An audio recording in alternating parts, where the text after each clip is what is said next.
اللہ سبحانہ تعالیٰ نے ہمیں اپنا ذکر کرنے کی تاکید کی ہے. یا ایھا الذین آمنوا اذکروا اللہ ذکرا کثیرا وسبحوہ بکرۃ واصیلا.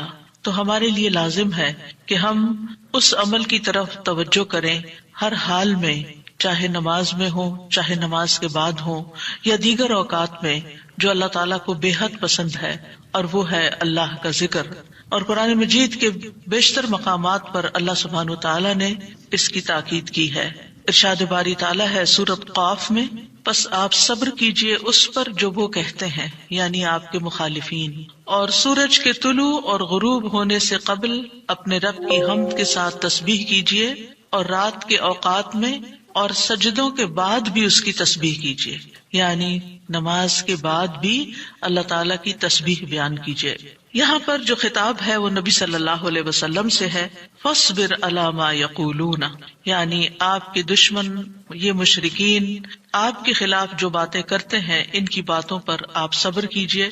جو آپ کو جھٹلا رہے ہیں، جو آپ کو دھمکیاں دے رہے ہیں، جو آپ کے خلاف سازشیں کر رہے ہیں، اس کا جواب آپ صبر کے ساتھ دیجئے. اور اس کے برعکس آپ اپنا تعلق اللہ تعالیٰ سے زیادہ مضبوط کر لیجئے. یعنی کتنی خوبصورت تعلیم ہے ہمارے دین کی کہ جب لوگ مخالفت کریں تو بجائے اس کے کہ ان سے الجھنا شروع کر دیں اور ان کی باتوں کا جواب دینے لگیں اور خود کو ڈیفینڈ کرنا شروع کر دیں، کرنے کا کام کیا ہے کہ ہم اللہ کی طرف توجہ کریں، رغبت کریں، دعا کریں، اللہ کی تسبیح بیان کریں، اس کی حمد بیان کریں. اسی لیے آگے فرمایا وَسَبِّحْ بِحَمْدِ رَبِّكَ، اور اپنے رب کی حمد کے ساتھ اس کی تسبیح بیان کریں. یعنی اللہ سبحانہ تعالیٰ کو ان باتوں سے پاک قرار دیں جو باتیں یہ مشرکین اللہ سبحانہ تعالیٰ سے منسوب کرتے ہیں، اور اس کے ساتھ ساتھ اللہ سبحانہ تعالیٰ کی شان بلند کریں، اس کی تعریف بیان کریں، اس کی ایسی صفات بیان کریں جو اس کے شایان شان ہیں. اور یہ نفی اور اس بات دونوں مل کر اللہ کے کمال کو ثابت کرتے ہیں. اور یہاں تسبیح سے مراد یا تو ظاہری تسبیح ہے، یعنی اللہ تعالیٰ کی پاکی بیان کرنا، یا پھر اس سے مراد نماز ہے. یعنی جب لوگوں کی باتیں تکلیف دیں تو آپ اللہ سے نماز کے ذریعے مدد مانگیں. فاستعینوا بالصبر والصلاۃ. اور پھر قبل طلوع الشمس سے مراد فجر کی نماز جو سورج طلوع ہونے سے پہلے ہوتی ہے، اور قبل الغروب سے مراد ظہر اور عصر کی نمازیں ہیں. وَمِنَ اللَّيْلِ فَسَبِّحْهُ، اس سے مراد رات کی نماز یعنی عشاء اور تہجد کی نماز ہے. اور مغرب بھی رات کا ہی ایک حصہ ہو جاتا ہے کیونکہ سورج غروب ہو چکا ہوتا ہے. یعنی ان تمام احوال میں اللہ تعالیٰ کی تسبیح بیان کرے، اور تسبیح سے مراد یعنی سورج کے طلوع ہونے اور غروب ہونے سے پہلے جو تسبیحات ہمیں بتائی گئی ہیں وہ پڑھیں. اور اگر اس سے مراد نماز ہے تو پھر اس سے مراد نماز میں اللہ کا ذکر، اور اس کے علاوہ وادبار السجود، اور سجدوں کے بعد بھی. ایک معنی اس کا یہ ہے کہ نماز کے بعد کی تسبیحات کا اہتمام کیا جائے. بہت سے لوگوں کو دیکھا گیا وہ نماز پڑھتے بس اٹھ جاتے ہیں، تسبیح نہیں کرتے، جبکہ یہاں اللہ سبحانہ تعالیٰ خاص طور پر حکم دے رہے ہیں کہ نماز کے بعد تسبیح بیٹھ کر کرنی چاہیے. یہ نماز کے بعد کا ذکر ہے. مجاہد ابن عباس سے روایت کرتے ہیں کہ اللہ تعالیٰ نے آپ صلی اللہ علیہ وسلم کو تمام نمازوں کے بعد تسبیح پڑھنے کا حکم دیا ہے، اور وہ اس آیت کی تشریح کر رہے تھے وہ ادبار السجود کی. مجاہد کہتے ہیں اس سے مراد فرض نماز کے بعد تسبیح کرنا. تو یہ نوٹ کر لیجئے کہ ساری نماز مکمل کرنے کے بعد نہیں بلکہ فرض نماز پڑھنے کے بعد تسبیح کریں. دوسرا معنی اس کا کیا کیا گیا ہے کہ فرض نماز کے بعد نفل نماز بھی پڑھیں، کیونکہ صبح عربی میں نفل نماز کے لیے بھی آتا ہے، یعنی فرض نماز کے بعد نفلی نماز بھی ادا کریں. اور تیسرا معنی اس کا کیا گیا ہے کہ مغرب کی نماز کے بعد 2 رکعت بھی پڑھیں، یعنی ان کو بھی تسبیح کا نام دیا گیا ہے. اسی طرح سورۃ الطور میں اللہ تعالیٰ فرماتے ہیں اور آپ اپنے رب کے حکم کے آنے تک صبر کیجئے، پس بے شک آپ ہماری نگاہوں کے سامنے ہیں. اور جس وقت آپ کھڑے ہوتے ہیں آپ اپنے رب کی حمد کے ساتھ تسبیح کیجئے، اور رات کو بھی اور ستاروں کے پلٹنے کے بعد بھی اس کی تسبیح کیجئے. یہاں بھی نبی صلی اللہ علیہ وسلم کو صبر کا حکم دیا گیا ہے کہ آپ اپنے رب کا حکم آنے تک صبر کرتے رہیں. فَإِنَّكَ بِأَعْيُنِنَا، آپ ہماری نگاہوں کے سامنے ہیں، آپ ہماری توجہ میں ہیں، ہماری نظروں میں ہیں، ہمارے علم میں ہیں، آپ ہماری حفاظت میں ہیں. یعنی عربی کے محاورے کے مطابق کوئی نگاہوں میں ہو کا مطلب یہ کہ ہم اس کی نگرانی کر رہے ہیں، حفاظت کر رہے ہیں. جیسے موسیٰ علیہ السلام کے بارے میں اللہ تعالیٰ نے فرمایا وَلِتُسْنَ عَلَىٰ عَيْنِي، تاکہ آپ کی پرورش میری آنکھوں کے سامنے کی جائے، یعنی میری حفاظت اور حراست کے ساتھ. اور وَسَبِّحْ بِحَمْدِ رَبِّكَ حِينَ تَقُومُ، اس کا معنی ہے کہ جب آپ مجلس سے اٹھیں تو تسبیح کریں، جب نیند سے اٹھیں تو تسبیح کریں، جب نماز کے لیے اٹھیں تو تسبیح کریں، اور نماز میں بھی تسبیح کریں. اور اسی طرح تسبیح کے دو اور معنی بھی کیے گئے ہیں کہ رکوع اور سجدوں میں تسبیح کریں، اور پھر دعائے استفتاح میں تسبیح کریں، سبحانک اللہم و بحمدک، یہاں بھی تسبیح ہے. تو آپ دیکھ رہے ہیں کہ ہم دن میں کتنی بار اللہ سبحانہ وتعالیٰ کی تسبیح بیان کرتے ہیں. وَمِنَ اللَّيْلِ فَسَبِّحْ، رات میں بھی تسبیح کریں، اور اس سے مراد رات کی نماز، رات کی تسبیح ہے. جیسے بیڈ پہ جاتے ہوئے تسبیحات فاطمہ نبی صلی اللہ علیہ وسلم نے حضرت فاطمہ کو سکھائی تھی تاکہ ان کی تھکاوٹ دور ہو جائے. نماز کے علاوہ بھی تسبیح کرتے رہنا چاہیے. ادبار النجوم کے بھی 3 معنی ہیں. ایک معنی کیا گیا ہے فجر سے پہلے کی 2 رکعتیں پڑھنا. نبی صلی اللہ علیہ وسلم یہ رکعتیں نہ سفر میں چھوڑتے تھے نہ گھر میں، کبھی بھی آپ نے یہ سنت نماز نہیں چھوڑی. اور پھر اسی طرح اس سے مراد فجر کی 2 رکعات بھی لی گئی، اور نماز کے بعد کی تسبیح بھی مراد ہے. ان دونوں آیات سے پتہ چلتا ہے کہ نماز کے بعد بھی ذکر کرنے کی اہمیت اور ضرورت ہے، جس سے بہت سے لوگ غافل ہوتے ہیں. قرآن مجید میں اللہ تعالیٰ فرماتے ہیں فَإِذَا قَضَيْتُمُ الصَّلَاةَ فَاذْكُرُوا اللَّهَ قِيَامًا وَقُعُودًا وَعَلَى جُنُوبِكُمْ، پھر جب تم نماز پوری کر چکو تو اللہ کو کھڑے، بیٹھے اور اپنے پہلوؤں پر لیٹے ہوئے یاد کرو. یعنی بعض اوقات ایسا ہوتا ہے کہ آپ نماز پڑھ لیتے ہیں اور پھر سمجھتے ہیں کہ ہم اللہ کے ذکر سے فارغ ہو گئے اور اب ہم دنیا کے کام میں لگ جائیں. ہاں، دنیا کے کام 2-3 طرح سے ہی ہوتے ہیں. یا کھڑے ہو کے کوئی کام ہو رہا ہوتا ہے، آپ کچن میں چلے جاتے ہیں، کوکنگ کر رہے ہیں، آپ اپنا ذکر جاری رکھیں.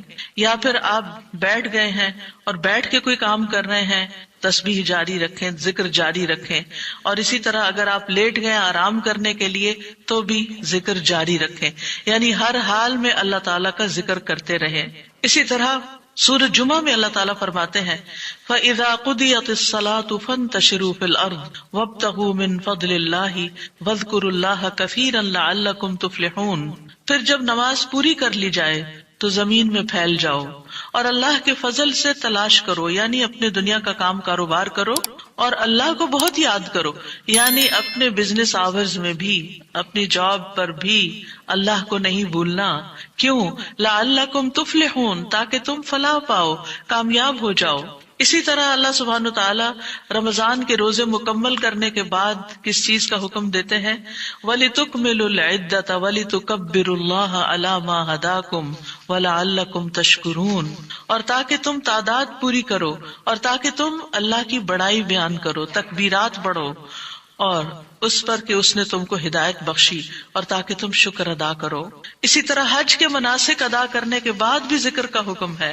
فَإِذَا قَضَيْتُم مَّنَاسِكَكُمْ فَاذْكُرُوا اللَّهَ كَذِكْرِكُمْ آبَاءَكُمْ أَوْ أَشَدَّ ذِكْرًا.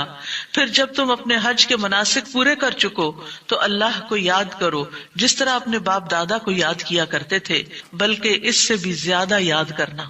یعنی باپ دادا کو یاد کرنے، ماں باپ کو یاد کرنے سے بھی زیادہ اللہ کا ذکر کیا کرو، اللہ سبحانہ تعالیٰ کو زیادہ یاد کیا کرو. کیونکہ انسانوں کی یاد انسانوں کو دکھی کرتی ہے، لیکن اللہ کی یاد دلوں کے اطمینان کا باعث بنتی ہے، دلوں کے اندر سکون کا باعث بنتی ہے. الا بذکر اللہ تطمئن القلوب، خبردار اللہ کے ذکر سے دلوں کو اطمینان نصیب ہوتا ہے. تو آپ نے دیکھا کہ تمام عبادات کے بعد ذکر کا حکم ہے، تسبیح کا حکم ہے، تکبیر کا حکم ہے. اسی طرح نماز کے بعد خاص طور پر، یعنی نماز پڑھتے ہی اٹھ نہیں جانا چاہیے، بلکہ وہاں بیٹھ کر بھی اللہ کا ذکر کرنا چاہیے، اور اس میں غفلت نہیں برتنی چاہیے اور سستی نہیں ہونی چاہیے. بعض لوگ سلام پھیرتے ہی سنت پڑھنے کے لیے کھڑے ہو جاتے ہیں، جیسے آج کل تراویح میں جلدی ہوتی ہے لوگوں کو، تو بس فرض نماز پڑھی، آیت الکرسی کا بھی ٹائم نہیں ملتا کہ جلدی سے سنت کا ہوتا ہے کہ اگر آیت الکرسی پڑھنے بیٹھ گئے تو سنت رہ جائے گی، امام صاحب تراویح شروع کر دیں گے. میں سوچتی ہوں کہ جب گھر سے نکل ہی آئے اللہ کی یاد کے لیے تو کم از کم مسنون مستحب طریقے سے ہی ہم ساری عبادات کریں تاکہ وہ دل کو پھر اطمینان بھی نصیب ہو. بہرحال ایک نماز کے بعد فوراً اگلی نہیں شروع کر دینی چاہیے، اس کے بیچ کے وقفے میں اللہ کا ذکر کرنا چاہیے. نبی صلی اللہ علیہ وسلم فجر کی نماز کے بعد طلوع آفتاب تک نماز کی جگہ بیٹھے رہتے تھے، اور فجر ارلی شروع کرتے تھے، اندھیرے میں شروع کرتے تھے، اور فجر پڑھنے کے بعد بیٹھے رہتے اور ذکر کرتے رہتے. سماک بن حرب کہتے ہیں میں نے جابر بن سمرہ سے عرض کیا کیا آپ رسول اللہ صلی اللہ علیہ وسلم کے پاس بیٹھے تھے؟ انہوں نے فرمایا کہ ہاں بہت زیادہ، میں بہت بیٹھتا رہا ہوں آپ کے پاس. آپ اپنی نماز کی جگہ سے کھڑے نہیں ہوتے تھے جس جگہ صبح کی نماز پڑھتے تھے جب تک کہ سورج نہ نکل آتا، پھر جب سورج نکل آتا تو آپ کھڑے ہو جاتے. اسی طرح ایک اور روایت میں آتا ہے نبی صلی اللہ علیہ وسلم جب فجر کی نماز پڑھتے تھے تو اپنی جگہ بیٹھے رہتے یہاں تک کہ سورج خوب اچھی طرح طلوع ہو جاتا، تو پھر اس وقت کیا کرتے تھے؟ اشراق کے نوافل. تو اس سے آپ اندازہ لگائیں کیا ہم میں سے کوئی یہ کہہ سکتا ہے کہ میں رسول اللہ صلی اللہ علیہ وسلم سے زیادہ مصروف انسان ہوں، میں زیادہ بزی ہوں، میرے بہت کام ہیں، میرے پاس بیٹھنے کا وقت نہیں ہے؟ نہیں، یہ صرف نفس کا دھوکہ ہوتا ہے. نفس ہمیں دھوکہ دیتا ہے کہ دیکھو پہلے تم اٹھے ہو تہجد کے لیے، پھر تم نے پڑھی نماز اور پھر پڑھے اذکار، اور اب تم پھر بیٹھ کے اور انتظار کرو، اٹھو کچھ اور کام کرو، اچھا میرا وہ کام بھی ہے، میرا وہ کام بھی ہے. اور اس طرح ہم اپنے آپ کو تسلیاں دے کر اپنی جگہ سے اٹھ جاتے ہیں اور ذکر میں کوتاہی کر جاتے ہیں، جبکہ مستحب یہی ہے کہ اسی جگہ بیٹھ کر چاہے آپ تلاوت قرآن کریں، چاہے آپ صبح شام کے اذکار، یہی وقت ہے ان کا سورج نکلنے سے پہلے، اور حفاظت کے لیے جو پڑھتے ہیں وہ انہی اوقات میں پڑھے جاتے ہیں. لہٰذا اس وقت آپ وہ بھی پڑھ سکتے ہیں، آپ تسبیحات کر سکتے ہیں، آپ کوئی بھی اور ذکر، آپ قرآن مجید کا مطالعہ کر سکتے ہیں، تفسیر کی کوئی کتاب پڑھ سکتے ہیں، کوئی تفسیر کا لیکچر سن سکتے ہیں، اپنی تجوید درست کر سکتے ہیں، یعنی کہ کوئی سبق یاد کر سکتے ہیں. یعنی کوئی بھی چیز ذکر کی قسم کی آپ اس وقت میں تسلی کے ساتھ کر سکتے ہیں تاکہ یہ سنت پوری ہو جائے، کیونکہ اس کا اجر و ثواب بہت ہے. جو شخص اسی جگہ بیٹھا رہے اور پھر نفل پڑھ کے اشراق کے اٹھے تو اس کو حج جمعے کا ثواب ملتا ہے. نبی صلی اللہ علیہ وسلم نے صحابہ کو نماز کے بعد کے اذکار سکھائے. ابن تیمیہ رحمہ اللہ کہتے ہیں کہ نبی صلی اللہ علیہ وسلم جب لوگوں کو نماز پڑھاتے تھے تو آپ سلام پھیرنے کے بعد دعا نہیں کرتے تھے، اور نہ صحابہ ایسا کرتے تھے، نہ صبح کی نماز میں، نہ عصر کی نماز میں، نہ دیگر نمازوں میں، بلکہ آپ سے ثابت ہے کہ آپ اپنا چہرہ اصحاب کی طرف کر لیتے، یعنی پلٹ کے واپس بیٹھ جاتے، اللہ کا ذکر کرتے اور ان کو سکھاتے تھے. یعنی اذکار اور دعا میں تھوڑا سا فرق ہے.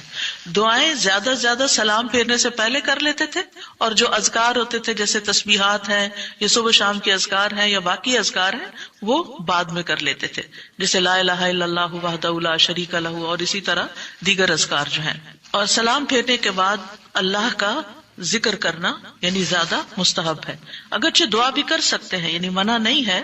بعض علماء یہ کہتے ہیں کہ نبی صلی اللہ علیہ وسلم نے جو دبر الصلاۃ کا لفظ استعمال کیا نماز کے پیچھے، تو اس سے مراد نماز کے بعد بھی ہے.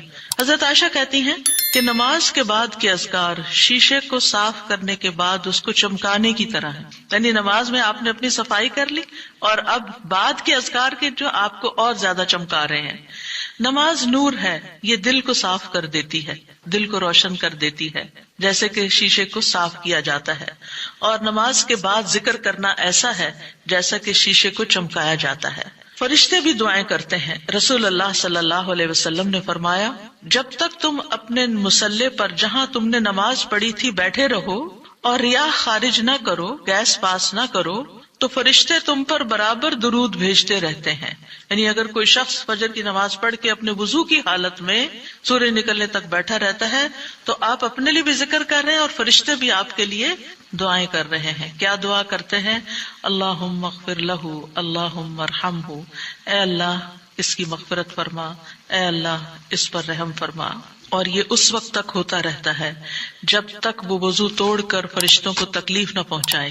یعنی جب گیس پاس ہوتی ہے اور اس کی اسمیل سے پھر فرشتوں کو تکلیف ہوتی ہے، تو فرشتے جو ہیں وہ پیاز کی اسمیل اور لہسن کی اور جسم سے نکلنے والے، اگر پسینہ بہت آ رہا ہے اور کپڑے نہیں آپ تبدیل کرتے، رات کے کپڑوں میں اٹھ کے نماز شروع کر دیتے ہیں اور وہ اسمیلی کپڑے ہوتے ہیں، تو اس سے فرشتے آپ سے دور رہتے ہیں. اور اسی طرح اگر یعنی خوراک میں کوئی ایسی چیز ہے کہ آپ کی گیس میں بہت اسمیل ہے، تو یہ چیز بھی فرشتوں کو تکلیف دیتی ہے اگر آپ مصلی پر بیٹھے ہیں یا آپ ذکر کی حالت میں ہیں.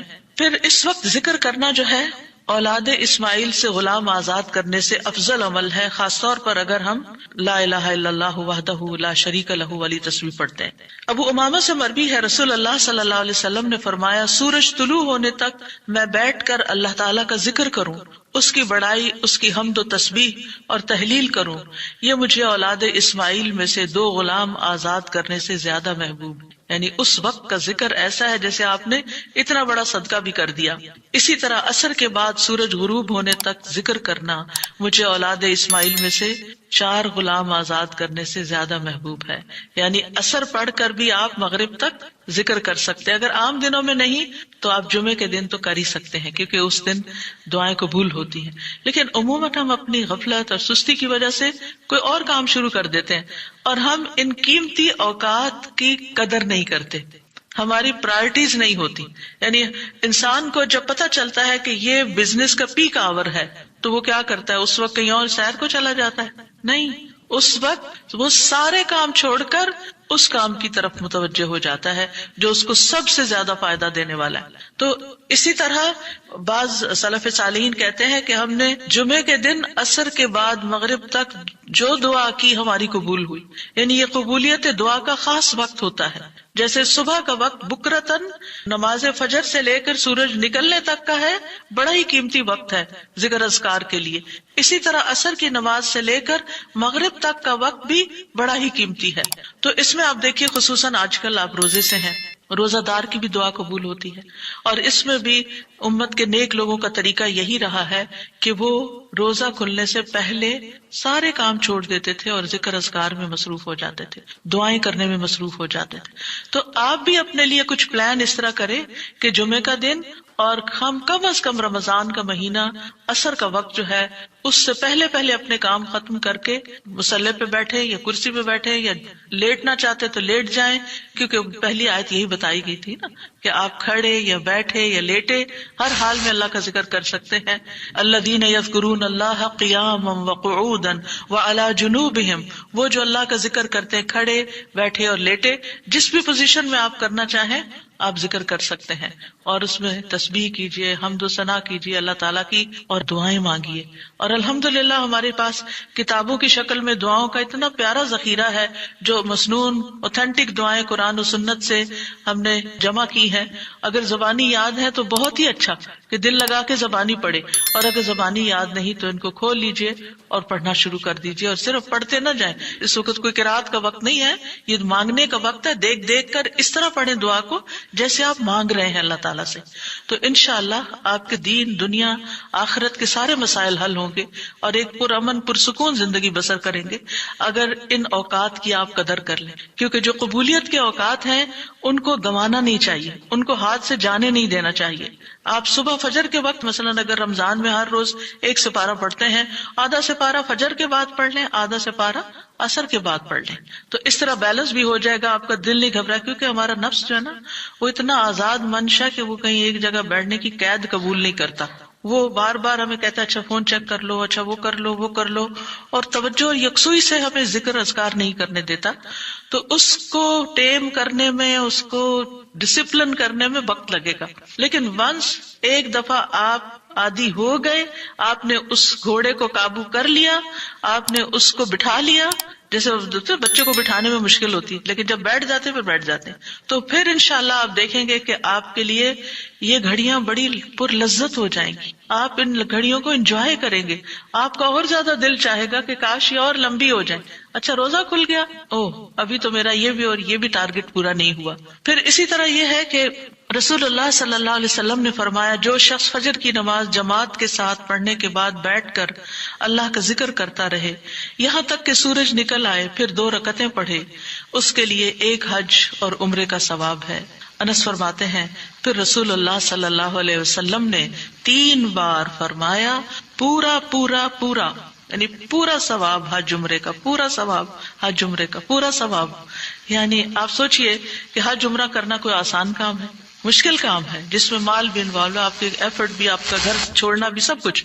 لیکن اگر آپ کو ایک مصلی پہ بیٹھ کے اتنا بڑا اجر و ثواب ملتا ہے تو اور کیا چاہیے۔ صرف بات ہے اپنے نفس کو منانے کی، اپنے دل کو اور اپنے آپ کو ڈسپلن کرنے کی، اور ایک دفعہ آپ نے شروع کر لیا اور اگر نہیں ہو پا رہا تو اللہ سے دعا کریں کہ اللہ تعالیٰ توفیق دے دے، اللہ تعالیٰ آسان کر دے، تو انشاءاللہ آپ کے لیے آسانی بھی ہو جائے گی۔ پھر اسی طرح نبی صلی اللہ علیہ وسلم نے فرمایا اللہ تعالیٰ فرماتا ہے کہ میں اپنے بندے کے ساتھ ہوتا ہوں جب وہ مجھے یاد کرتا ہے اور میری یاد میں اپنے ہونٹ ہلاتا ہے۔ اور ایسے لوگ جو ذکر میں آگے ہوتے ہیں وہ درجات میں بھی بہت آگے ہیں، سبقت لے جانے والے ہیں، فالسابقون السابقون ہیں۔ رسول اللہ صلی اللہ علیہ وسلم نے فرمایا مفردون سبقت لے گئے۔ صحابہ نے پوچھا یا رسول اللہ مفردون کون ہوتے ہیں؟ آپ صلی اللہ علیہ وسلم نے فرمایا جو اللہ کے ذکر میں مشغول رہتے ہیں، یعنی ہر وقت ان کا دھیان اپنے رب کی طرف ہوتا ہے، کیونکہ ذکر میں دل میں بھی یاد ذکر کہلاتا ہے، زبان سے کچھ بولنا بھی ذکر ہے، اور اس کے علاوہ قرآن کی تلاوت، نماز، یہ ساری ذکر کی قسمیں ہیں۔ یعنی کچھ فارمل ہے، کچھ انفارمل ہے، کچھ خبر ہے یعنی جیسے تسبیحات وغیرہ ہوتی، کچھ میں دعا ہوتی ہے، طلب ہوتی ہے، اللہ تعالیٰ سے اپنی حاجت مانگتے ہیں، یہ ساری چیزیں ذکر میں شمار ہوتی ہیں۔ اب آ جاتے ہیں ہم نماز کے بعد کے اذکار کے متعلق، اور یہ اذکار بھی آپ کو اس کتاب میں ملیں گے، نماز کے اذکار، یعنی نماز کے اندر کے ذکر بھی اور نماز کے بعد کے بھی۔ نماز کا سلام پھیرتے ہی نماز ختم ہو جاتی ہے، اس کے بعد سب سے پہلے کہنا چاہیے اللہ اکبر 1 بار، اور تھوڑا سا بلند آواز سے، جس سے پتہ چلے کہ نماز پڑھ لی ہے۔ اللہ اکبر۔ ابن عباس کہتے ہیں میں نبی صلی اللہ علیہ وسلم کی نماز کے مکمل ہونے کو تکبیر کی وجہ سے سمجھ جاتا تھا، یعنی مثلا کوئی نفل پڑھ رہا ہے تو آپ کو نہیں پتہ چلتا کہ پڑھ چکا یا نہیں، لیکن اگر اس نے بلند آواز سے کہہ دیا اللہ اکبر تو پتہ چل گیا کہ ہاں اس کی نماز مکمل ہو گئی ہے۔ کیوں اللہ اکبر کہیں؟ کہ اللہ ہر چیز سے بڑا۔ آپ دیکھیں ہم نے نماز کا آغاز کس سے کیا تھا؟ اللہ اکبر سے کیا تھا، اور نماز میں کئی بار ہم نے اللہ اکبر کہا، اور اب نماز کے اختتام پر بھی اللہ اکبر، رمضان کے اختتام پر بھی اللہ اکبر، یعنی اللہ کی تکبیر بیان کرنا۔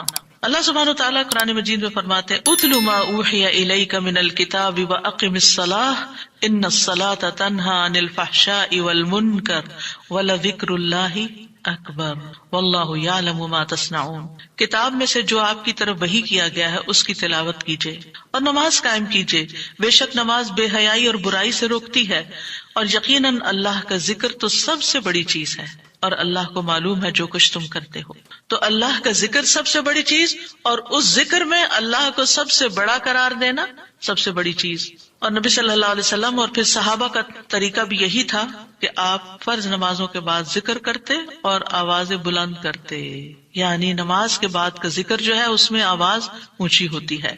ابن عباس اس بات سے معلوم کر لیتے کہ لوگوں نے سلام پھیر لیا ہے کیونکہ وہ ان کے ذکر کی آواز سنتے تھے، یعنی مطلب یہ ہے کہ نماز کے بعد اللہ اکبر بھی اونچی آواز میں، استغفر اللہ استغفر اللہ استغفر اللہ یہ بھی ذرا اونچی آواز میں، یعنی ایک ہوتا ہے سری ذکر یعنی دل ہی دل میں پکارنا، اور ایک ہوتا ہے جاہری جس میں یہ ذکر جو نماز کے بعد ہوتا ہے اس کو تھوڑا اونچی آواز میں کرنا چاہیے، اور جس طرح وتر ختم ہونے کے بعد سبحان الملک القدوس سبحان الملک القدوس سبحان الملک القدوس ذرا اونچی آواز میں کہنا چاہیے۔ تو نبی صلی اللہ علیہ وسلم اس ذکر کو ہمیشہ اونچی آواز میں کرتے تھے، ٹھیک ہے، یعنی آپ کی اقتداء، آپ کی پیروی ہر معاملے میں یہ عبادت کے درجات کو بڑھا دیتی ہے۔ اور اس میں ہم یہ بھی دیکھتے ہیں کہ صحابہ کرام جو تھے وہ نبی صلی اللہ علیہ وسلم کی صرف سنت کو نہیں سیرت کو بھی آگے بیان کرتے تھے کہ آپ نے کوئی کام کیا اور کس طریقے سے کیا، مثلا ذکر کیا اور کس طرح کیا، بلند آواز سے کیا یا آہستہ آواز سے کیا، بیٹھ کر کیا یا کھڑے ہو کر کیا۔ اور پھر آپ دیکھیے کہ نماز کے بعد اذکار جو ہیں وہ زیادہ پسندیدہ ہیں، یعنی دعاؤں کی نسبت زیادہ اذکار. ٹھیک ہے. اور پھر اسی طرح آپ دیکھیے کہ دوسرا ذکر جو آپ کریں گے وہ ہے استغفر اللہ 3 بار. استغفر اللہ استغفر اللہ. ثوبان کہتے ہیں رسول اللہ صلی اللہ علیہ وسلم جب اپنی نماز سے فارغ ہوتے تھے تو 3 مرتبہ استغفار فرماتے تھے, 3 بار استغفار کرتے. ولید کہتے ہیں میں نے اوزائی سے پوچھا آپ استغفار کس طرح فرمایا کرتے تھے, تو انہوں نے کہا آپ فرماتے تھے استغفر اللہ استغفر اللہ. اب نماز پڑھ لی ہے, استغفر اللہ کیوں؟ اس لیے کہ ہم تو نماز کا حق بھی ادا نہیں کرتے. ہمارا دھیان کہاں سے کہاں چلا جاتا ہے, ہم کئی دفعہ بھول جاتے ہیں, ہمیں سجدہ سہو کرنا تک یاد نہیں رہتا, ہمیں کچھ پتہ نہیں ہوتا ہم نے کون سی سورت پڑھی, کیا تلاوت کی.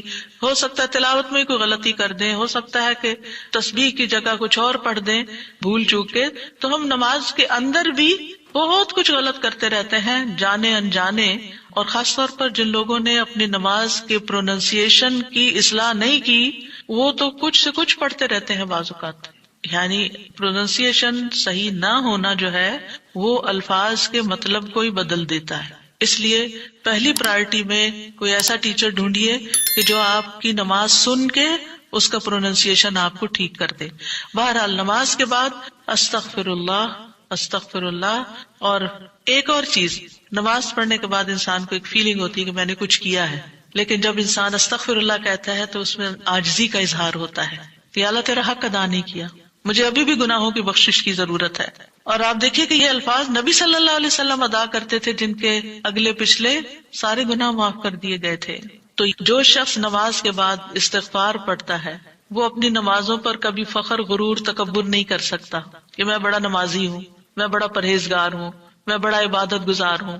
نہیں, وہ یہ دیکھے گا کہ میں نے حق ادا نہیں کیا, میرے سے جو کمی کوتاہی ہوئی ہے اللہ تعالیٰ اس کو معاف کر دے. جو چیز مکمل طور پر ادا کرنی چاہیے تھی اس کو اس طرح نہیں ادا کیا, کچھ نہ کچھ کوتاہی واقع ہو گئی, تو اس بخشش کے طلب کرنے سے اللہ تعالیٰ کوتاہی سے درگزر فرما دے گا انشاءاللہ. اور ویسے بھی استغفار کرنے سے نقص یا کمی کوتاہی جو ہے اس کا ازالہ ہوتا ہے ہماری عام روزمرہ زندگی میں بھی. تیسرا ذکر, اب آپ دیکھ رہے ہیں یہ ذکر ہے, اللہ اکبر بھی ذکر ہے, استغفر اللہ بھی ذکر ہے, اور تیسرا یہ بھی ذکر ہے اللہم انت السلام ومنک السلام تبارکت ذل جلال والاکرام. اے اللہ تو سراپا سلامتی ہے اور تجھی سے سلامتی حاصل ہوتی ہے, تو بڑی برکتوں والا ہے اے جلال و اکرام والے. یعنی استغفار کے بعد پھر فوراً بعد اللہ تعالیٰ کی تعریف اور یہ ذکر. السلام جو ہے یہ اللہ تعالیٰ کے ناموں میں سے ایک نام ہے جس کا مطلب یہ ہے کہ اللہ تعالیٰ ہر طرح کی آفات سے, عیبوں سے, ہر طرح کے نقص سے سلامت ہے.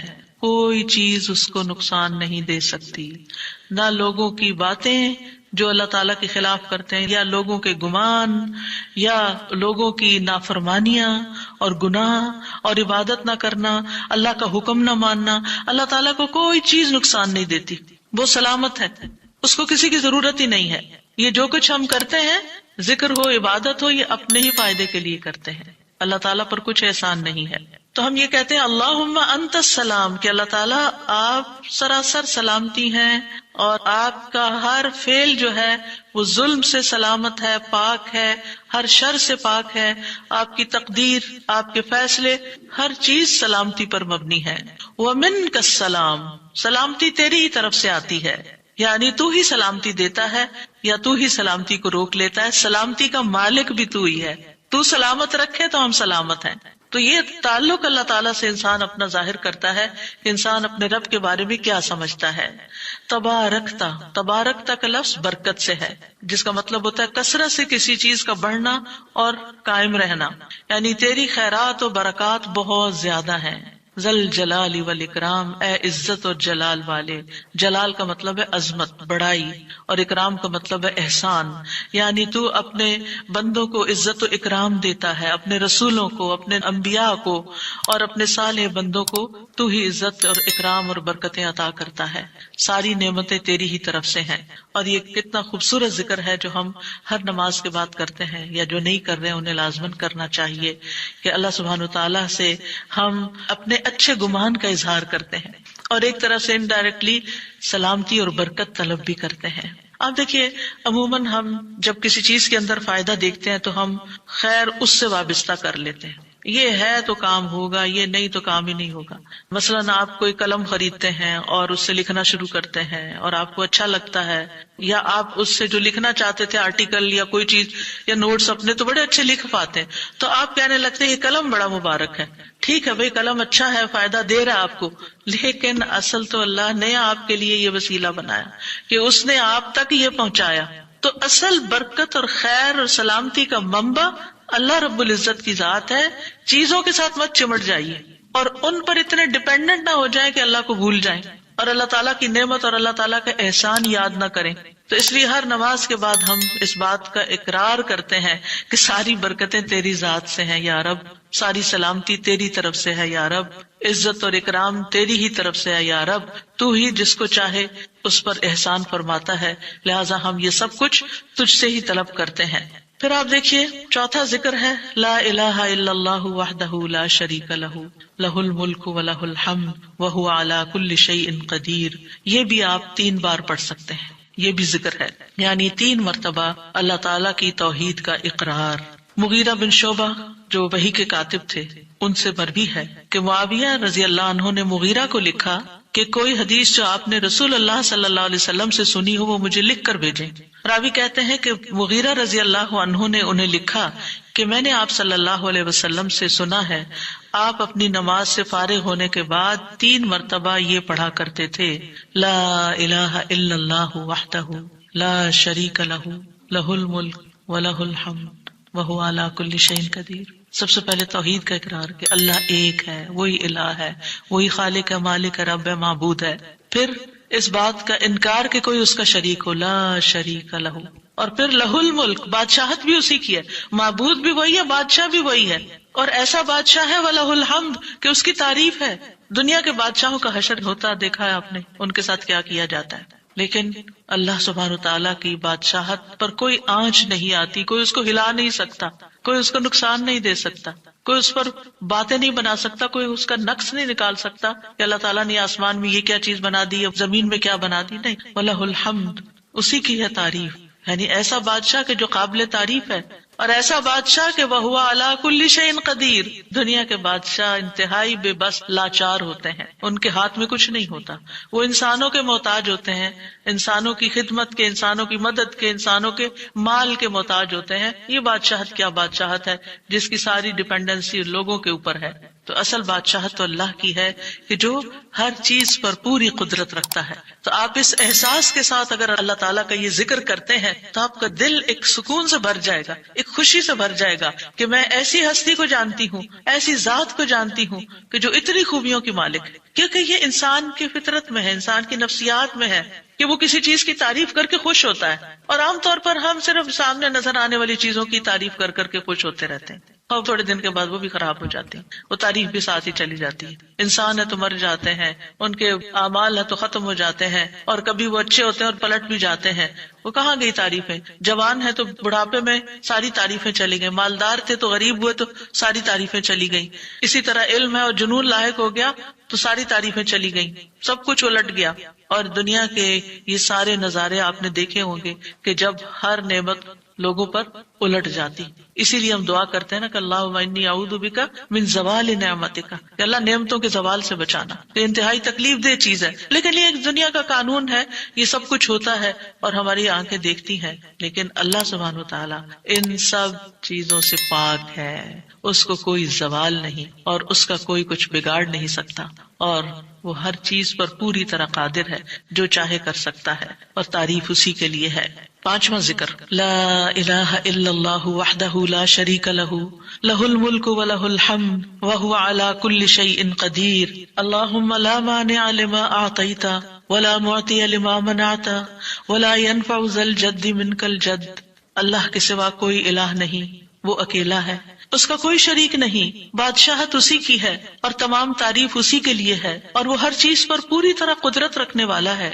اے اللہ، جو کچھ تو نے دیا ہے اسے کوئی روکنے والا نہیں، اور جو کچھ تو نے روک دیا اسے کوئی دینے والا نہیں، اور کسی مالدار کو تیری بارگاہ میں اس کا مال نفع نہیں پہنچا سکتا۔ ابتدا میں تو وہی اللہ کی توحید بیان ہوئی، اس کی بادشاہت اور اس کی حمد کا ذکر ہے اور اس کی قدرت کا ذکر ہے، اور اس کے بعد کہ جو اللہ نے دیا، جو وہ دینا چاہتا ہے اسے کوئی روک نہیں سکتا. یہاں بھی آپ دیکھیں مانگ کچھ نہیں رہی، یہ ذکر ہے، یہ دعا نہیں، یہ کیا ہے؟ ذکر ہے. اور جو کچھ تو نے روک دیا کوئی دے ہی نہیں سکتا، اور سارے ہی مالدار فقیر ہیں، اور خاص طور پر تیرے سامنے فقیر ہیں. یا ایھا الناس انتم الفقراء الی اللہ واللہ هو الغنی الحمید. اے لوگو تم سب اللہ کے فقیر ہو، اللہ کے محتاج ہو، اور اللہ ہی غنی، مالدار اور وہی قابل تعریف ہے. واللہ هو الغنی الحمید. ٹھیک ہے. نبی صلی اللہ علیہ وسلم جب سلام پھیرتے تھے تو یہ دعا پڑھا کرتے تھے یا یہ ذکر کیا کرتے تھے. اور اس میں آپ دیکھیے کہ یہ جو عقیدہ ہے نا کہ اللہ روکے تو کوئی دے نہیں سکتا، یہ انسان کو بڑا اطمینان دے دیتا ہے. اگر کوئی چیز، کوئی خیر آپ کی طرف آنے سے رکی ہوئی ہے تو وہ اللہ ہی نے روکی ہوئی ہے، آپ پر رحمت کی وجہ سے. بدگمان نہ ہو اس سے، کسی وجہ سے رکی ہوئی ہے. آپ کسی کی کوئی اچھی چیز دیکھتے ہیں، کسی کا مینشن دیکھتے ہیں تو سوچتے ہیں کتنا خوش قسمت ہے، کتنے بڑے گھر میں رہتا ہے. کسی کے پاس فراری دیکھتے ہیں تو آپ کہتے ہیں واہ کتنا خوش قسمت ہے. لیکن آپ کو نہیں پتا کہ یہی چیزیں اس کے لیے کتنی بڑی آزمائش بنی ہوئی ہیں، آپ نہیں جانتے. اور اگر اللہ نے آپ کو نہیں دی تو آپ کو بہت سے شر سے محفوظ رکھا ہوا ہے. تو اللہ کا روکنا بھی خیر کا باعث ہوتا ہے. یہ سبق پکا کر لیں کہ جب اللہ تعالیٰ کوئی چیز نہیں دیتا یا دیر سے دیتا ہے یا روک لیتا ہے اور کوئی چارہ نہیں ہوتا، آپ کہتے ہیں میری کوئی دعا قبول نہیں ہو رہی، میرا کوئی طریقہ کام نہیں آ رہا، تو اس میں بھی کوئی خیر ہوتی ہے. کیونکہ جو اللہ نے مقدر میں لکھا ہے وہ پہنچ کے رہے گا. کوئی روک نہیں سکتا جو تو دے، اور کوئی دے نہیں سکتا جو تو روک لے. اور جسے اللہ نے آپ کے مقدر میں لکھا ہے وہ آپ تک آئے گا ہی آئے گا. سورۃ فاطر میں اللہ تعالیٰ فرماتے ہیں ما یفتح اللہ للناس من رحمت فلا ممسک لها وما یمسک فلا مرسل له من بعدہ وہو العزیز الحکیم. جو کچھ اللہ لوگوں کے لیے رحمت میں سے کھول دے اسے کوئی بند کرنے والا نہیں، اور جو وہ بند کر دے اس کے بعد اسے کوئی کھولنے والا نہیں. حدیث میں آتا ہے ما اصابک لم یکن لیخطئک وانما اخطأک لم یکن لیصیبک. جو کچھ تمہیں پہنچا وہ تم سے خطا ہونے والا نہیں تھا، اور جو نہیں ملا وہ ہرگز ملنے والا نہیں تھا. قرآن مجید میں سورۃ الرعد میں اللہ تعالیٰ فرماتے ہیں وَإِذَا أَرَادَ اللَّهُ بِقَوْمٍ سُوءًا فَلَا مَرَدَّ لَهُ. جب اللہ کسی قوم کے ساتھ برائی کا ارادہ کر لیتا ہے تو اس کو کوئی پھیرنے والا نہیں، کوئی سپر پاور اس ملک کی مدد نہیں کر سکتی اگر اللہ نے اس کے لیے جنگ کا فتنہ یا کسی اور طرح کی کوئی آزمائش لکھی ہے. یہ اللہ کے فیصلے ہوتے ہیں. یا اللہ نے کسی قوم کو تباہ کرنے کا فیصلہ کر لیا ہو تو کوئی اس کو روک نہیں سکتا. لہٰذا ہمیں اللہ پر ہی بھروسہ کرنا چاہیے اور ہر حال میں ایسی پریشان کن باتوں پر اللہ تعالیٰ ہی کی طرف رجوع کر لینا چاہیے. یاد رکھیے اگر کوئی چیز نہیں ملی تو اللہ تعالیٰ کو الزام مت دیں، اللہ تعالیٰ سے ناراض نہیں ہو، اللہ تعالیٰ سے بدظن نہیں ہو. یہ روکنا اس کی رحمت ہے. انسان اگر ان دو جملوں پر ایمان لے آئے تو پھر اس کا مکمل بھروسہ اللہ کی ذات پر ہو جائے گا. وہ رزق کے بارے میں اللہ پر ہی توکل کرے گا، نقصان کو دور کرنے اور بھلائی کو پانے کے لیے اللہ پر ہی بھروسہ کرے گا. وہ اللہ کو اپنے لیے کافی سمجھے گا. یعنی جہاں کہیں دل چھوٹا ہوا، جہاں کہیں کوئی پریشانی آئی، کہتے حسبی اللہ و نعم الوکیل. اللہ کار ساز یعنی کام بنانے والا اللہ ہی میرے لیے کافی ہے، وہ میرا کام بنائے گا، وہ میری مشکل آسان کرے گا. تو یہ توحید ربوبیت اور الوہیت پر مشتمل جملے ہیں. ابن تیمیہ کہتے ہیں یہ حدیث دو عظیم اصولوں پر مشتمل ہے.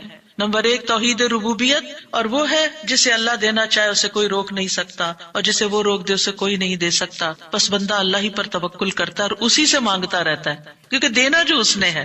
تو پھر کسی اور سے کیوں مانگے گا، کسی اور سے توقع لگا کے کیوں بیٹھ جائے گا، کسی اور کے در پہ کیوں جائے گا. اس کو پتا ہے صرف اللہ ہی نے کرنا ہے جو کرنا ہے. اس سے عقیدہ توحید پکا ہوتا چلا جاتا ہے کہ صرف اللہ ہی نے کرنا ہے. اور توحید الوہیت ولا ينفع ذا الجد منک الجد. عام طور پر انسان یہ سمجھتا ہے میرے پاس مال ہے مجھے کوئی مشکل نہیں. یعنی جب کوئی کام سامنے آتا ہے نا تو فوراً دیکھتا ہے کتنا ہے بینک میں، کتنا کیش رکھا ہے، کیا ہے میرے پاس، کتنی پراپرٹی ہے.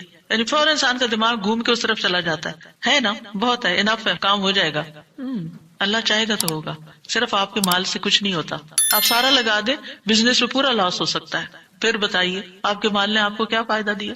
کچھ نہیں ہو سکتا جب تک اللہ نہ چاہے. مال بھی جب فائدہ دیتا ہے جب اللہ چاہتا ہے، اولاد بھی جب فائدے کی ہوتی ہے جب اللہ چاہتا ہے. کسی انسان سے فائدہ صرف اس وقت پہنچتا ہے جب اللہ چاہتا ہے. آپ نے دیکھا ہوگا کتنے ہی اچھے سے اچھے لوگ ہوتے ہیں ہر وقت کام آنے والے، ایک وقت ایسا آتا ہے وہ ایسے بےچارے مجبور ہوتے ہیں کہ ان کو نہ کرنی پڑتی ہے کہ بھائی سوری یہ نہیں کر سکتے، کیونکہ سب کچھ ان کے اختیار میں نہیں ہے، سب کچھ ان کے بس میں نہیں ہے. اسی طرح انسان کے پاس بعض اوقات کوئی عہدہ ہوتا ہے، انفلوئنس ہوتا ہے، وہ سمجھتا ہے یہ عہدہ ہے میرے پاس میں سب کچھ کر سکتا. نہیں کر سکتے.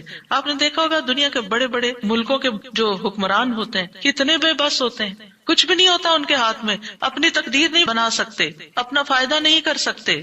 اور پھر آپ دیکھیے کہ اللہ سبحانہ وتعالیٰ دنیا اسے بھی دیتا ہے جس سے وہ محبت کرتا ہے، اور اسے بھی دیتا ہے جس سے وہ محبت نہیں کرتا. لیکن یاد رکھیے ایمان اس کو دیتا ہے، دین کی سمجھ اس کو دیتا ہے جس سے وہ محبت کرتا ہے. وَمَن يُرِدِ اللَّهُ بِهِ خَيْرًا يُفَقِّهْهُ فِي الدِّينِ. دنیا تو سب کے پاس، مومن مسلم کافر سب کے پاس ہو سکتی ہے. دنیا کے بڑے بڑے فائدے ہر ایک کو مل سکتے ہیں، لیکن دین اس کو ملتا ہے جس سے اللہ محبت کرتا ہے. لہٰذا انسان کو اللہ ہی کی طرف رغبت کرنی چاہیے، اور کبھی بھی اپنے مال پہ، اپنے جاہ پہ، اپنے ریسورسز پہ، اپنی قوتوں پر، اپنے علم پر کبھی بھروسہ نہیں کرنا چاہیے کہ یہ میرے لیے کچھ بنائیں گے اور ان کی وجہ سے میں آگے بڑھ جاؤں گا اور ان کی وجہ سے میرا بہت فائدہ ہوگا. کہ اللہ فائدہ لائے گا نا، ان میں سے کوئی ایک چیز بھی آپ کے پاس نہیں ہوگی تو آپ کا کام بن جائے گا. اور اگر فائدہ نہیں دینا نا اللہ نے ان ساری چیزوں کے ہوتے ہوئے، کئی دفعہ لوگ کہتے ہیں ہر چیز ہے میرے پاس لیکن پھر بھی میرا یہ مسئلہ حل نہیں ہوتا، معلوم نہیں کیوں رکاوٹ آ گئی. اور پھر وہ غلط سوچنا شروع کر دیتے ہیں فلاں کی بندش ہے، فلاں کی نظر ہے، فلاں نے یہ کر دیا. نہیں، نفع اور نقصان دونوں اللہ کے ہاتھ میں. نہ کسی کی نظر آپ کو نقصان دے سکتی ہے، نہ کسی کا جادو آپ کو نقصان دے سکتا ہے، نہ کسی کا حسد آپ کو نقصان دے سکتا ہے اگر اللہ نہ چاہے. لہٰذا اسی سے دعا کرتے رہیں، اور جو پروٹیکشن کی دعائیں اس نے سکھائی ہیں وہ پڑھتے رہیں، اور باقی بھروسہ اللہ کی ذات پر کریں. پھر چھٹا ذکر ہے لا الہ الا اللہ وحدہ لا شریک لہ لہ الملک ولہ الحمد وہو علی کل شیء قدیر لا حول ولا قوۃ الا باللہ لا الہ الا اللہ ولا نعبد الا ایاہ لہ النعمۃ ولہ الفضل ولہ الثناء الحسن لا الہ الا اللہ مخلصین لہ الدین ولو کرہ الکافرون. اللہ کے سوا کوئی الہ نہیں، وہ اکیلا ہے، اس کا کوئی شریک نہیں، بادشاہت اسی کی ہے اور تمام تعریف اسی کے لیے ہے، اور وہ ہر چیز پر پوری طرح قدرت رکھنے والا ہے. اور گناہ سے بچنے کی طاقت اور نیکی کرنے کی طاقت اللہ کے سوا کوئی دینے والا نہیں، اللہ کے سوا کوئی الہ نہیں. ہم صرف اسی کی عبادت کرتے ہیں، اسی کی ساری نعمتیں ہیں، اسی کا سارا فضل ہے اور اسی کے لیے خوبصورت تعریف ہے. اللہ کے سوا کوئی الہ نہیں، ہم اسی کے لیے دین میں اخلاص رکھنے والے ہیں اگرچہ کافر ناپسند کریں. ابن زبیر سلام پھیر کر ہر نماز کے بعد یہ کہتے، اور راوی کہتے ہیں کہ انہوں نے کہا کہ رسول اللہ صلی اللہ علیہ وسلم ہر نماز کے بعد ان کلمات کے ساتھ تحلیل کیا کرتے تھے، یعنی اللہ تعالیٰ کی حمد و ثنا بیان کرتے تھے. یہ بھی کیا ہے نماز کے بعد کا ذکر. اور اس میں آپ دیکھیے لا الہ الا اللہ وحدہ کے علاوہ لا حول ولا قوت الا باللہ، لا حول ولا قوت الا باللہ، کہ کوئی پھیرنے کی قوت یعنی کسی برائی کو، نقصان کو دور کرنے کی، اور اسی طرح کوئی فائدہ حاصل کرنے کی قوت اللہ ہی کے پاس ہے. کسی گناہ سے دور ہونے اور کسی نیکی کے کرنے کی ہمت طاقت اللہ ہی کے پاس ہے. تو یہ لا حول ولا قوت الا باللہ بہت فائدہ دیتا ہے اور اس کی کثرت کرنے کو کہا گیا ہے. اور لا الہ الا اللہ ولا نعبد الا ایاہ، ہم صرف اسی کی عبادت کرتے ہیں. لہ النعمت ولہ الفضل وَلَهُ الثَّنَاءُ الْحَسَنُ، نعمت بھی اور فضل بھی اور اچھی تعریف سب اللہ ہی کے لیے ہے، اور ہم مخلص ہو کر اللہ کی عبادت کرتے ہیں. مخلصین لہ الدین لا الہ الا اللہ وَلَوْ كَرِهَ الْكَافِرُونَ، اگرچہ کافر ناپسند کریں، ان کو ہماری توحید اچھی نہ لگے، لیکن پھر بھی ہم صرف ایک اللہ ہی کو مانتے ہیں. ساتویں چیز ہے تسبیحات.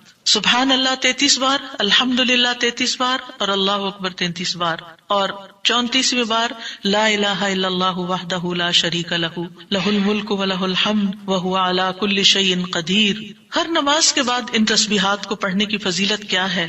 ابو ہریرہ کہتے ہیں رسول اللہ صلی اللہ علیہ وسلم نے فرمایا، جس آدمی نے ہر نماز کے بعد 33 مرتبہ سبحان اللہ، 33 مرتبہ الحمدللہ اور 33 مرتبہ اللہ اکبر کہا تو یہ 99 کلمات ہو گئے. اور 100 کا عدد پورے کرنے کے لیے لا الہ الا اللہ وحدہ لا شریک لہ یہ ذکر کر لیا تو اس کے سارے گناہ معاف کر دیے جائیں گے، چاہے وہ سمندر کی جھاگ کے برابر ہو. یعنی 100 کا عدد پورا کرنے کے لیے کیا پڑھنا ہے؟ لا الہ الا اللہ وحدہ لا شریک لہ لہ الملک ولہ الحمد وہو علی کل شیء قدیر. رسول اللہ صلی اللہ علیہ وسلم نے فرمایا ہر نماز کے بعد کچھ ایسے اذکار ہیں جن کو پڑھنے والا یا جن کو کرنے والا کبھی محروم نہیں ہوتا، جن میں سے سبحان اللہ 33 بار، الحمدللہ 33 بار اور 34 بار اللہ اکبر. یعنی اگر لا الہ الا اللہ پورا نہیں پڑھ سکتے تو اللہ اکبر کو 34 بار کر کے 100 کی گنتی پوری کر لیں. پھر اسی طرح رسول اللہ صلی اللہ علیہ وسلم کے پاس کچھ فقیر صحابہ حاضر ہوئے، کہا کہ امیر لوگ بلند درجات اور ہمیشہ رہنے والی جنت حاصل کر چکے. حالانکہ جس طرح ہم نماز پڑھتے ہیں وہ بھی پڑھتے ہیں، جیسے ہم روزے رکھتے ہیں وہ بھی رکھتے ہیں، لیکن مال و دولت کی وجہ سے انہیں ہم پر فضیلت حاصل ہے. اس کی وجہ یہ کہ وہ حج کرتے ہیں، عمرہ کرتے ہیں، جہاد کرتے ہیں، صدقے دیتے ہیں، اور ہم محتاجی کی وجہ سے یہ کام نہیں کر سکتے. آپ نے فرمایا کیا میں تمہیں ایک ایسا عمل نہ بتا دوں اگر تم اس کی پابندی کرو گے تو جو لوگ تم سے آگے بڑھ چکے ہیں تم انہیں پالو گے اور تمہارے مرتبے تک کوئی نہیں پہنچ سکتا، اور تم اپنے سامنے موجود لوگوں میں سب سے بہتر ہو جاؤ گے سوائے ان کے جو یہی عمل شروع کر دیں. ہر نماز کے بعد 33 بار سبحان اللہ، 33 بار الحمدللہ، 33 بار اللہ اکبر، اور پھر 34ویں بار تو وہ ذکر آپ کو بتا ہی دیا گیا. اور اگر آپ 33 بار نہ پڑھ سکیں تو 10 بار سبحان اللہ، 10 بار الحمدللہ اور 10 بار اللہ اکبر پڑھ لیا کریں. یعنی اگر جلدی ہے تو پھر 10 بار بھی پڑھ سکتے ہیں. نبی صلی اللہ علیہ وسلم نے فرمایا 2 عمل ایسے ہیں اگر کوئی مسلمان بندہ ان کی پابندی کر لے تو جنت میں داخل ہوگا، اور وہ بہت آسان ہے مگر ان پر عمل کرنے والے بڑے کم ہیں. وہ کیا ہیں؟ ہر نماز کے بعد 10 بار سبحان اللہ، 10 بار الحمدللہ، 10 بار اللہ اکبر. فرمایا زبان کی ادائیگی کے اعتبار سے تو 150 بار ہے، یعنی 5 نمازوں میں 10 بار، اور ترازو میں 1500 ہوں گے. اور جب سونے لگے تو 34 بار اللہ اکبر، 33 بار الحمدللہ اور 33 بار سبحان اللہ کہے. زبانی طور پر تو یہ 100 ہے مگر میزان میں یہ تسبیحات 1000 ہوں گی.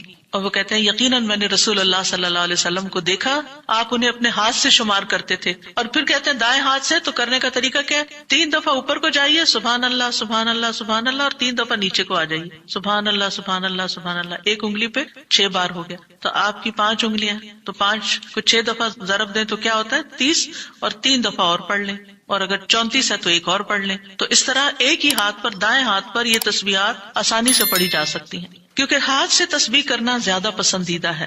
حضرت عبداللہ بن عمر کہتے ہیں میں نے رسول اللہ صلی اللہ علیہ وسلم کو دیکھا، آپ داہنے ہاتھ کی انگلیوں پر تسبیح کو شمار کرتے تھے، اور آپ نے صحابیات کو حکم دیا تھا کہ وہ اللہ کی تکبیر، تقدیس، تحلیل کی پابندی اختیار کریں اور اپنی انگلیوں پر شمار کریں، کیونکہ ان سے سوال ہوگا اور یہ بلوائی جائیں گی. قیامت کے دن ہاتھ بولیں گے، تو اگر ان پہ تسبیح آپ پڑھتے ہیں تو یہ بول کے بتائیں گے ہم تو اللہ کا ذکر کرتے رہے. 8ویں چیز ہے آیت الکرسی. اللہ لا الہ الا هو الحی القیوم لا تأخذه سنة ولا نوم له ما في السماوات وما في الارض من ذا الذي يشفع عنده الا بإذنه يعلم ما بين ايديهم وما خلفهم ولا يحيطون بشيء من علمه الا بما شاء وسع كرسيه السماوات والارض ولا يؤوده حفظهما وهو العلی العظیم. پورا اللہ کا تعارف ہے. اللہ وہ ہے کہ اس کے سوا کوئی معبود نہیں، وہ زندہ ہے، ہر چیز کو قائم رکھنے والا ہے، نہ اسے کچھ اونگ پکڑتی ہے اور نہ کوئی نیند. اسی کا ہے جو کچھ آسمانوں میں ہے اور جو کچھ زمین میں ہے. کون ہے جو اس کے پاس اس کی اجازت کے بغیر سفارش کرے؟ وہ جانتا ہے جو کچھ ان کے سامنے اور جو کچھ ان کے پیچھے ہے، اور وہ اس کے علم میں سے کسی چیز کا احاطہ نہیں کر سکتے مگر جتنا وہ چاہے. اس کی کرسی آسمانوں اور زمین کو سمائے ہوئے ہے، اور اسے ان دونوں کی حفاظت یعنی آسمان و زمین کی حفاظت تھکاتی نہیں، اور وہی سب سے بلند، سب سے بڑا ہے.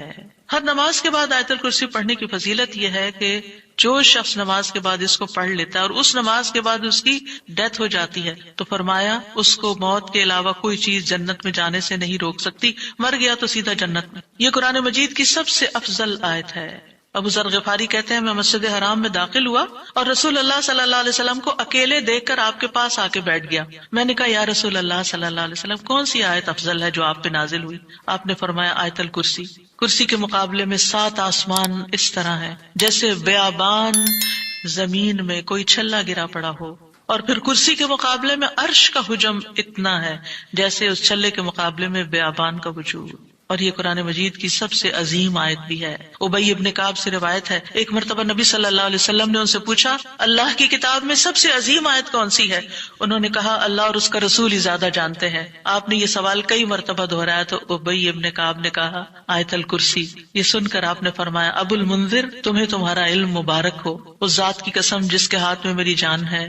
عرش کے پائے کے پاس یہ اللہ بادشاہ کی پاکیزگی بیان کرتی ہوگی، اس کی ایک زبان اور دو ہونٹ ہوں گے، یعنی جو لوگ اس پڑھیں گے وہ ان کے حق میں ایک طرح سے گواہ ہوگی. 9ویں چیز جو نماز کے بعد پڑھنی چاہیے وہ ہے معوذات. سورۃ الاخلاص، سورۃ الفلق، سورۃ الناس.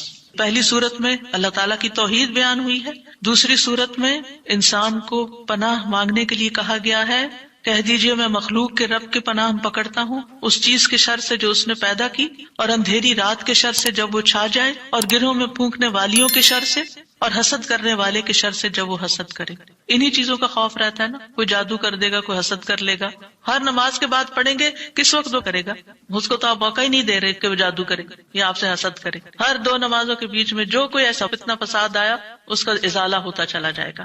عقبہ بن عامر کہتے ہیں کہ رسول اللہ صلی اللہ علیہ وسلم نے مجھے حکم دیا تھا کہ میں ہر نماز کے بعد معوذات پڑھا کروں، یعنی یہ تینوں صورتیں پڑھا کروں. 10ویں چیز ہے رب اعنی علی ذکرک و شکرک و حسن عبادتک. اللہ کے ذکر، اس کے شکر اور اچھی عبادت پر اللہ کی مدد مانگنا. معاذ بن جبل کہتے ہیں کہ رسول اللہ صلی اللہ علیہ وسلم نے میرا ہاتھ پکڑا اور فرمایا اے معاذ اللہ کی قسم میں تم سے محبت کرتا ہوں. کتنے خوش قسمت تھے معاذ رضی اللہ عنہ. میں نے عرض کیا یا رسول اللہ صلی اللہ علیہ وسلم میں بھی آپ سے محبت کرتا ہوں. تو رسول اللہ صلی اللہ علیہ وسلم نے فرمایا تم پابندی سے ہر نماز میں یہ دعا مانگا کرو رب اعنی علی ذکرک و شکرک و حسن عبادتک. معاذ رضی اللہ عنہ جو ہیں 33 سال کی عمر میں امواس کے طاعون میں شہید ہو گئے تھے. He was only 33 years old. ان کا مقام کیا تھا؟ آپ کی بشارت کے مطابق وہ جنت میں علماء کے قائد ہوں گے، یعنی علماء امت کے جو عالم ہیں ان کو جنت کی طرف لیڈ کر رہے ہوں گے. کس وجہ سے آپ صلی اللہ علیہ وسلم نے ان سے محبت کا اظہار کیا؟ علم کی وجہ سے. علم کے حریص تھے اور نیکی کے کاموں میں آگے آگے، اور اتنی چھوٹی عمر میں عین جوانی کے وقت فوت بھی ہو گئے اور کتنا بڑا درجہ اور مقام پا گئے. ہمیں آج تک یہ سمجھ نہیں آتی کہ کون سے کام ایسے کریں کہ جس سے اللہ کی محبت ملے، جس سے اللہ کا قرب نصیب ہو، اور جس سے ہمیں رسول اللہ صلی اللہ علیہ وسلم کی محبت اور آپ کی شفاعت نصیب ہو. تو یہ ایک دعا ہے ان دعاؤں میں سے جو آپ نے خاص طور پر حضرت معاذ کا ہاتھ پکڑ کے قسم کھا کے محبت کا اظہار کر کے آپ کو یہ دعا سکھائی. چند لفظ ہیں، کیا ہمارے لیے یہ پڑھنا بھی مشکل ہے؟ پھر ہم اپنے لیے اس دنیا سے کیا کما رہے ہیں؟ اگر ہمیں اتنی بھی توفیق نہیں کہ نماز کے بعد ٹک کے یہ 4 کلمے پڑھ لیں تو پھر ہماری نمازیں کیا ہیں؟ ہم نے کیا مانگا اللہ سے؟ ہم تو دنیا کی اور آخرت کی خیر سے محروم ہو گئے. اور یہ دعا آپ دیکھیے اللہم سے بھی شروع ہوتی ہے اور ربی سے بھی شروع ہوتی ہے. دونوں کا ایک ہی تقریباً مطلب ہے، ایک میں الوہیت ہے اور ایک میں ربوبیت ہے. یعنی میں اللہ سے درخواست کرتا ہوں کہ اے اللہ مجھے اپنے ذکر پر، اور ذکر میں قرآن، نماز، تحلیل، تسبیح، استغفار، درود، سب چیزیں شامل ہیں. اللہ مجھے توفیق دے.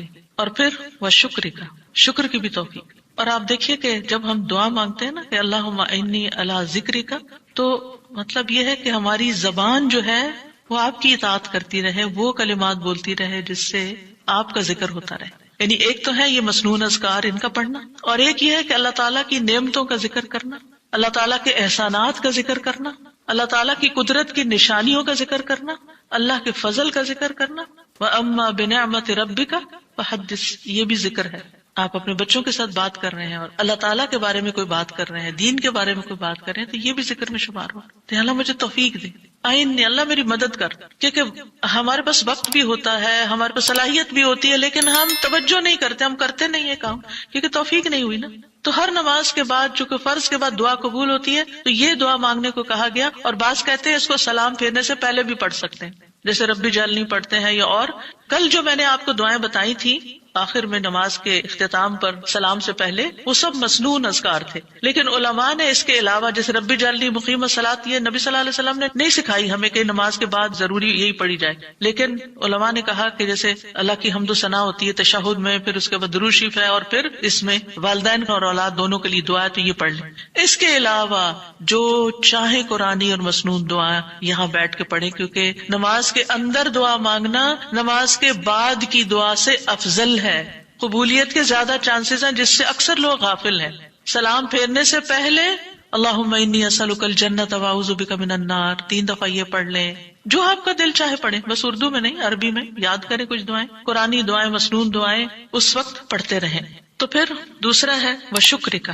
شکر کہاں سے ادا ہوتا ہے؟ زبان سے بھی ہوتا ہے، لیکن اس کا اصل مقام دل ہے، وہ دل سے اٹھتا ہے. ذکر کی بات کر کے ہم نے کہا کہ یا اللہ ہماری زبان کو اپنی اطاعت کی توفیق دے، اور شکر کی بات کر کے ہم نے کہا کہ اللہ ہمارے دل کو اپنے ذکر کی توفیق دے، اپنی یاد کی توفیق دے، اور شکر ادا کرنے کی توفیق دے.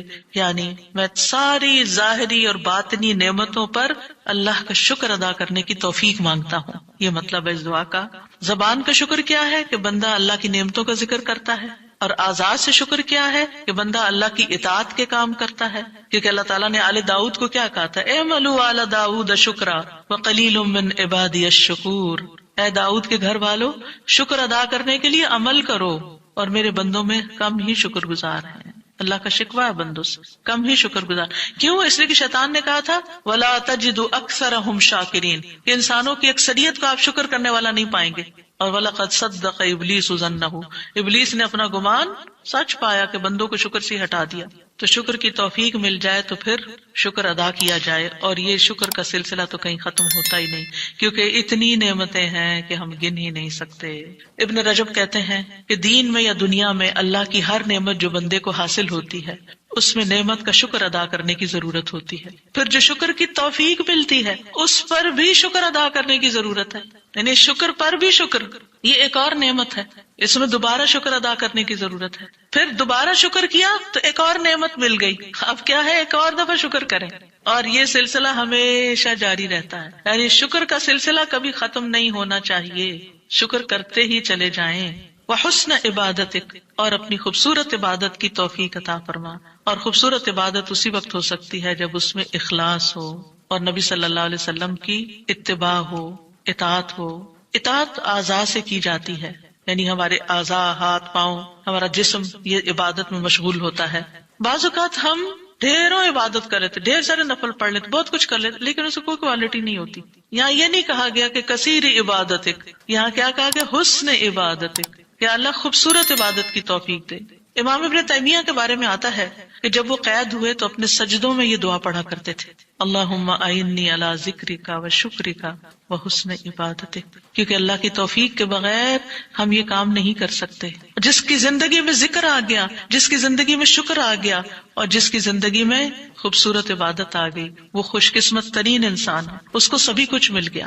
اور جو ان چیزوں سے محروم ہے پھر ہر خیر سے محروم ہے، چاہے دنیا کی قارون جیسی دولت اس کے پاس کیوں نہ ہو، پوری دنیا اس کی فین ہو، اس کی تعریفیں کرے اور اس کی فدائی شدائی ہو، کوئی فائدہ نہیں ہے.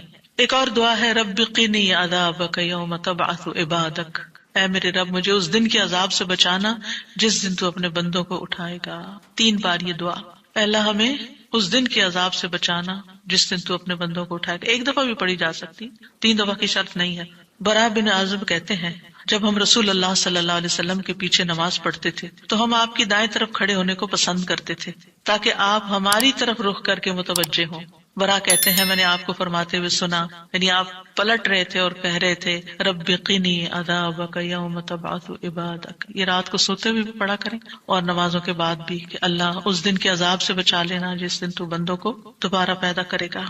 13 اللہم اغفر لی ما قدمت وما اخرت وما اسررت وما اعلنت وما اسرفت وما انت اعلم به منی انت المقدم وانت المؤخر لا الہ الا انت. اے اللہ میرے وہ گناہ بخش دے جو میں پہلے کر چکا، جو میں نے بعد میں کیے، اور جو چھپے ہوئے کیے اور جو ظاہر میں کیے، اور جو میں حد سے بڑھا رہا اور وہ جن سے تو مجھ سے زیادہ باخبر ہے. تو ہی نیکی اور خیر میں آگے کرنے والا اور پیچھے کرنے والا ہے، تیرے سوا کوئی معبود نہیں. نبی صلی اللہ علیہ وسلم سلام پھیرنے کے بعد یہ دعا پڑھا کرتے تھے، یعنی اس دعا کے بارے میں ثابت ہے کہ سلام کے بعد پڑھا کرتے تھے. اللہم اغفر لی ما قدمت. بات یہ ہے کہ جو نیک لوگوں کی نیکیاں ہوتی ہیں وہ مقربین کے گناہ شمار ہوتے ہیں، یعنی ان کا سٹینڈرڈ اور ہائی ہوتا ہے نا، ان کی کوالٹی اور اچھی ہوتی ہے. تو اس لیے نبی صلی اللہ علیہ وسلم کے گناہ کوئی نہیں تھے کہ جس کے لیے آپ بخشش مانگتے تھے. ایک تو ہمیں سکھانے کے لیے، اور دوسرا یہ ہے کہ نیکیوں میں سے جو کم درجے کی نیکیاں ہوں ان پر بھی. وما اخرت، اور جو عبادت مجھ سے تاخیر ہوئی، کوتاہی ہوئی، جو میں نے لیٹ کی، جس کا حق ادا نہیں کیا. وما اسررت، جو میں نے چھپایا، جو میرے دل میں وسوسے اور خیالات آئے. بعض اوقات نماز کے اندر وسوسے آنا شروع ہو جاتے ہیں، تو یا اللہ تو اس کو بھی معاف کر دے. وما اعلنت، اور جو میں نے ظاہراً کیے، یعنی وہ اقوال افعال جو سب کے سامنے، لوگوں کے سامنے کوئی بری مثال پیش کی. یعنی یہ نبی صلی اللہ علیہ وسلم کے نہیں، یہ ہمارے لیے ہے کہ ہم بعض اوقات ایسی بات کر جاتے ہیں، ایسا کام کر جاتے ہیں جو دوسروں کو پٹ آف کر دیتا ہے نیکی کے کاموں سے، یا ان کو دین سے ہٹا دیتا ہے، یا اور اسی طرح کی غلطیاں ہم کرتے ہیں. اور پھر آپ دیکھیے کہ نبی صلی اللہ علیہ وسلم کی ہمبلنس بھی اس سے پتہ چلتی ہے کہ کتنے آپ ہمبل تھے، کہ سارا کچھ کر کے، بہترین عبادت کر کے پھر بخشش بھی مانگ رہے ہیں. اور پھر آپ دیکھیے کہ وما اسرفت، ہر معاملے میں ہم حد سے پار ہو جاتے ہیں، خوشی میں، غم میں، بے صبری میں، ہر چیز میں. تو اس کی بھی دعا ہے یہ کہ اللہ جہاں بھی میں حد لمٹ کراس کر رہا ہوں، اللہ مجھے وہ کراس کی ہوئی لمٹ کے آگے جو غلط کام کیا ہے مجھ سے تو وہ بھی معاف کر دے. اور وما انت عالم بہ منی، اور جو تو مجھ سے زیادہ جانتا ہے. یعنی خاص کے بعد عام کا بھی ذکر ہے، یعنی میں نے تو مانگ لیا جو مجھے سمجھ آتی تھی، اب اس کے علاوہ بھی جو کچھ ہے اس کو بھی آپ معاف کر دیجیے. اور پھر انت المقدم و انت المؤخر، دوسرے روایت میں انت المقدم والمؤخر بھی آتا ہے. جس کو تو چاہتا ہے آگے بڑھا دیتا ہے نیکی میں، جس کو تو چاہتا ہے پیچھے کر دیتا ہے. یعنی یہ نہ سوچیے کہ آج میں اگر نیکیوں میں آگے ہوں تو ہمیشہ ایسے ہی رہوں گی، ہمیشہ ڈرتے رہا کریں، پیچھے بھی ہو سکتے ہیں. تو یا اللہ تو مجھے آگے ہی رکھنا، مراد یہ ہے. اور اگر نبی صلی اللہ علیہ وسلم کے بارے میں ہے تو آپ کی نبوت سب سے آخر میں تھی، وہ ایک پازیٹیو سینس میں ہے، انت المقدم و انت المؤخر. اور پھر اسی طرح یہ ہے کہ قیامت کے دن سب سے پہلے آپ اٹھائے جائیں گے، حالانکہ دنیا میں آپ کی نبوت سب سے آخر میں تھی. تو یہ اللہ تعالیٰ کا فیصلہ ہوتا ہے، جس چیز پر وہ چاہتا ہے اپنے بندوں کو اتارتا ہے، جس کو چاہتا ہے آگے بڑھاتا ہے، جس کو چاہتا ہے عزت دیتا ہے، جس کو چاہتا ہے ذلت دیتا ہے. اور بندوں کے ایک دوسرے پر درجات ہیں. نمبر 14 سبحانک اللہم و بحمدک استغفرک و اتوب الیک. یہ مجلس کے اختتام پر بھی اور نماز کی دعاؤں کے اختتام پر بھی. پاک ہے تو اے اللہ، تیری ہی حمد ہے، میں تجھ سے بخشش مانگتا ہوں، تیری ہی طرف میں رجوع کرتا ہوں. یہ اچھے عمل پر مہر لگانے والے کلمات ہیں. حضرت عائشہ سے روایت ہے کہ رسول اللہ صلی اللہ علیہ وسلم جب کسی مجلس میں بیٹھتے یا نماز پڑھتے یا کچھ کلمات پڑھتے، حضرت عائشہ نے ان کے بارے میں پوچھا تو آپ نے فرمایا اگر کسی شخص نے اس مجلس میں اچھی باتیں کی ہوں گی تو یہ کلمات قیامت تک ان باتوں کے لیے مہر بن جائیں گے، اور اگر اس نے اس مجلس میں کوئی فضول بات کی ہے تو یہ اس کے لیے کفارہ بن جائیں گے. اور اس کے دیگر روایات بھی ہیں، یعنی دیگر طرق بھی ہیں اس دعا کے. اور پھر ایک اور دعا، رب اغفر لی وتب علی انک انت التواب الغفور. اے اللہ تو مجھے بخش دے اور میری توبہ قبول کر، بے شک تو بہت توبہ قبول کرنے والا، بہت بخشش فرمانے والا ہے. فجر اور مغرب کی نماز کے بعد کا خاص ذکر، لا الہ الا اللہ وحدہ لا شریک لہ لہ الملک ولہ الحمد یحیی ویمیت وہو علی کل شیء قدیر. اللہ کے سوا کوئی الہ نہیں، وہ اکیلا ہے، اس کا کوئی شریک نہیں، بادشاہت اسی کی ہے، تمام تعریف اسی کے لیے ہے، اور وہ ہر چیز پر پوری قدرت رکھنے والا ہے. اور سلام کے بعد تشہد کی حالت میں اگر آپ بیٹھے بیٹھے یہ ذکر کرتے ہیں، یعنی مصلی سے اٹھنے سے پہلے یہ ذکر کرتے ہیں، تو نبی صلی اللہ علیہ وسلم نے فرمایا جس نے نماز مغرب اور صبح کی نماز کے بعد اتحیات میں اٹھنے سے پہلے اپنی ٹانگ کو دوہرا کیے ہوئے، یعنی جس پوزیشن میں آپ بیٹھے اسی پوزیشن میں بیٹھے بیٹھے 10 بار یہ ذکر کیا، اللہ تعالیٰ اس کے لیے 10 نیکیاں لکھ لیتا ہے، 10 گناہ اس سے دور کر دیتا ہے، 10 درجے اس کے بلند کر دیتا ہے. اس کے لیے ہر بری چیز سے حفاظت، شیطان مردود سے پناہ دینے والے یہ کلمات ہوتے ہیں. کوئی گناہ سوائے شرک کے اس کو نہیں پہنچتا، اور یہ اس روز عمل میں سب لوگوں سے افضل ہوتا ہے. یعنی صبح کے وقت اگر کوئی یہ پڑھ کے اٹھتا ہے مصلی سے تو یہ سب لوگوں سے افضل ہوتا ہے، سوائے اس شخص کے جس نے اس کے برابر یا اس سے زیادہ ان کلمات کو پڑھا ہو. اور ایک اور روایت میں ہے جو یہ 10 مرتبہ مغرب کے بعد پڑھے گا، اللہ اس کی حفاظت کے لیے اسلحہ بردار فرشتے بھیجے گا جو اس کی صبح تک شیطان سے حفاظت کریں گے. اللہ تعالیٰ سے دعا ہے کہ اللہ تعالیٰ ہمارے ان اعمال کو قبول کرے اور ہمیں اس ذکر کی توفیق دے. میں یہ پڑھتے ہوئے سوچ رہی تھی کہ جو شخص یہ ساری دعائیں پڑھے نماز کے بعد، اس کے پاس فضول کام کرنے کا کون سا وقت باقی بچے گا؟